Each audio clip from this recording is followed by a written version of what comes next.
fino skip ayani.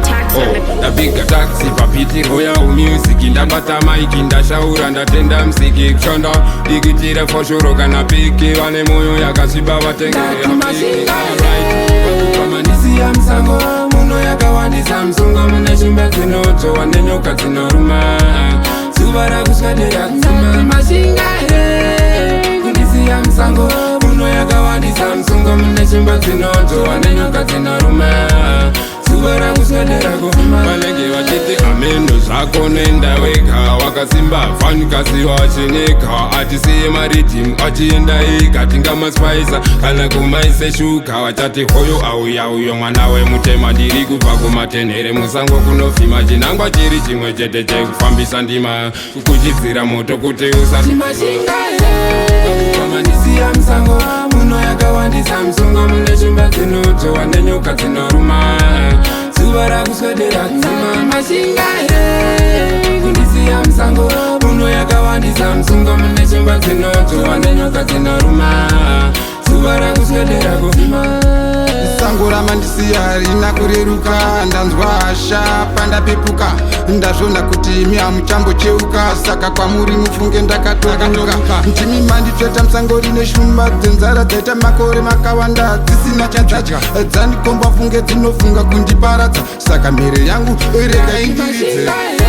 wakukamanisiya msango muno yakawandisa msungo mune shumba dzinoto wane nyoka dzinoruma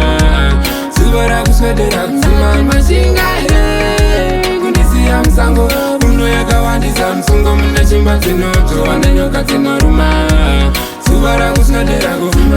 ingawani pano ndakwidzawo pamwe nemutete asi makanditi une hana chiri nhete ingawani paya ndakaridza mbira netete mukanditi enda uende kwatete zvino ndiri muno musango mune dima hanzive kuti ndeiwe kwangu mandipima mandisira mukati mezvikara zvine nzara zvoda kundidzima ingazandipime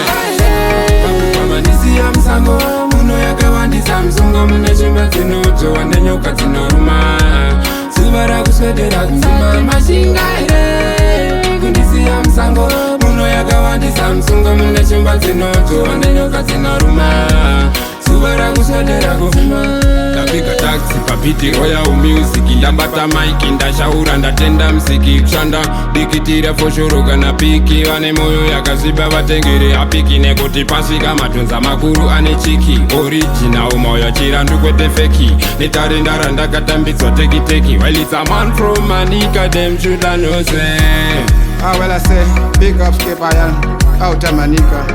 the gym and fresh out of our Manica again boss Matudo on the turntables. Make it happen, brother. This time around you never miss it. Yeah? Big 5 kumatsumai muri kopateni makamirira satauya tiri kustudio zvirikugadzira zvinhu zvokuti mangwana zvirongeke. Thank you for the patience Mama Adrich, Mama Anita. Fire, fire, fire.